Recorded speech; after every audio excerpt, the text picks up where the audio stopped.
Chris Antoine Walembo est désormais le nouveau coordonnateur général du Collège des présidents de la Convention des partis républicains COPAR, un groupement des partis politiques et des personnalités politiques de l'opposition. Il remplace à ce poste Antoine Nicéphore Philosynthède du PRL qui est au gouvernement.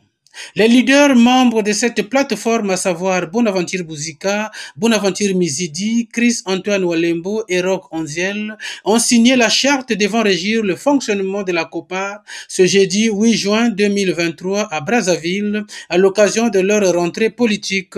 Les partis politiques et autres acteurs politiques indépendants, personnalités ci-dessus mentionnées, se sont accordés en lieu, date et heure suivant de mener ensemble des activités politiques d'intérêt commun sans remettre en cause la liberté ou l'autonomie fonctionnelle de chaque parti. Dans cette optique, le présent accord traduit l'engagement de ces partis politiques et autres acteurs indépendants, je parle des personnalités, d'œuvrer ensemble et de concert pour l'animation de la vie politique nationale et la sauvegarde des idéaux de paix, de partage et de consensus national, tels que repris dans les dispositions du préambule de la Constitution du 25 octobre 2015. Des aménagements ont été apportés dans le fonctionnement de la COPAR.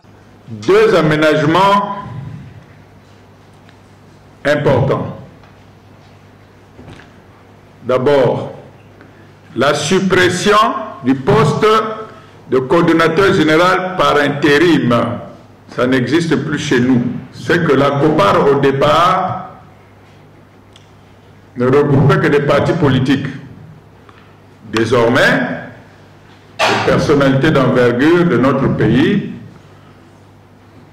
peuvent être dans le dispositif dirigeant de la COPAR. C'est le cas du vénérable Roch Onziel qui est là. La cérémonie de la signature de la charte de la COPAR a été suivie par une conférence de presse au cours de laquelle le nouveau coordonnateur général, répondant aux questions des journalistes sur la gestion du gouvernement Makosso, a dit son insatisfaction. Comment on peut expliquer l'insalubrité qui est récurrente à Brazzaville et à Pointe-Noire? Regardez les voiries. Regardez l'état des routes. Allez à Pointe-Noire. Non, nous ne sommes pas contents de celui qui est content du bilan du gouvernement. Non, il fait de l'autosatisfaction parce qu'il est ministre. Mais si on est objectif, on ne peut pas être satisfait de ce bilan-là. La Convention des partis républicains a invité ses militants à bannir la haine et à prôner le vivre ensemble. Notons que la COPAR, qui a pris part au dialogue politique de Vaud, de Sibiti et de Wando, dénonce la politique de la chaise vide.